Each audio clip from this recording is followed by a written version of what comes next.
Morning, so nandito na tayo sa GMA Kamuning. Kakababa lang natin ng bus.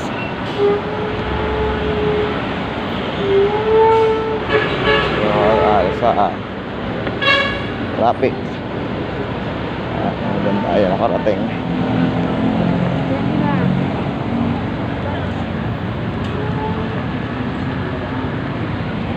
So ito yung araw-araw na nilalakad.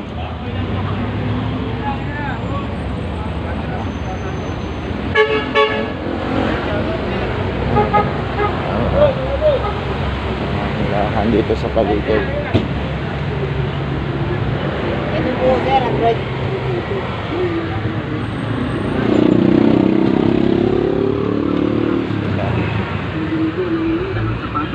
At hindi po bubulas. Kahit itim po ang sapatos, hindi po namumuti. Hindi gaya ng iba.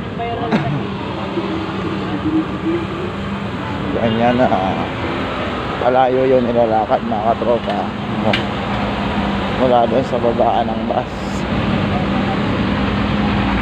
bago dumating ng Kamuning. So talagang napakalayo kasi may mga nanguhuli daw eh.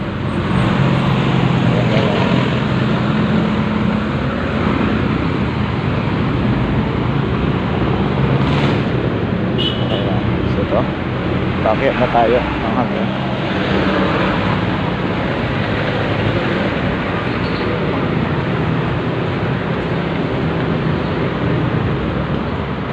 Grabe.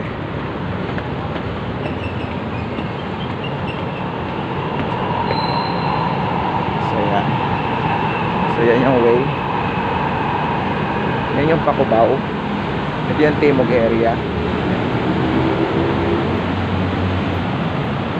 So yan yung GMA Tower. Ayan. So yan.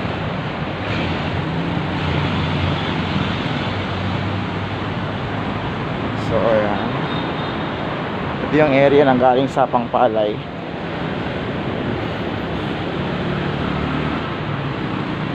Ayan. So medyo maluwag ngayon ang carousel, hait sa carousel. Kung mapapansin natin, napakaluwag ngayon yung Pacubao pati mo. So maluwag siya. Baba tayo. Ayan. Baba naman tayo ngayon mga katropa. Ayan. Alright.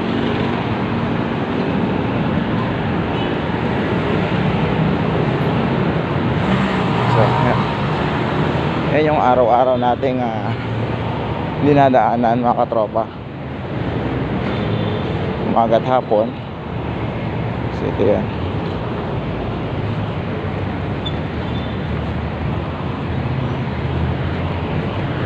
So ito yan.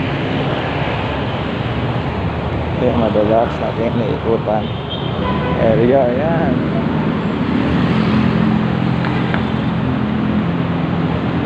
Diba?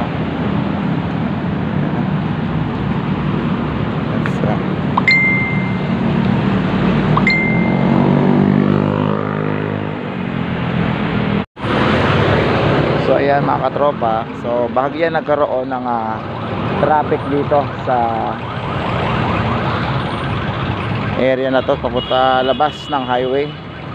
Merong insidente kami dadaanan. So yun, so pumunta tayo ngayon dito.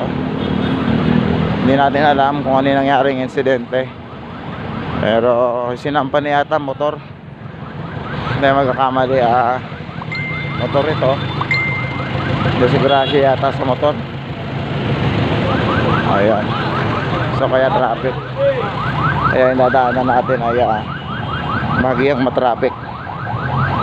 Ayan. So motor accident nga. Ayan mga katropa. It's a motor accident. Ayan. So agad namang may ambulansya. Tinulungan ng mga pulis. Ayan. Disgrasya, dugo. Ayan. Nandito tayo. Ayan, so may mga kapulisan naman na dumating sa area. Ayan. So agad naman tinulungan. So okay. So yan. So kaya bahagyang na traffic yung lugar. Ito to. Ayan. Pwede tayo. So mag-abang tayo dito ng jeep. So yan. Ayan. So yun nangyari. So ngayon umuusad na dahil ano na yung traffic. Naisakay na ng ambulansya yung na-disgrasya, na aksidente sa motor. Oo. So yun. Ayan, kaya ingat-ingat po, no?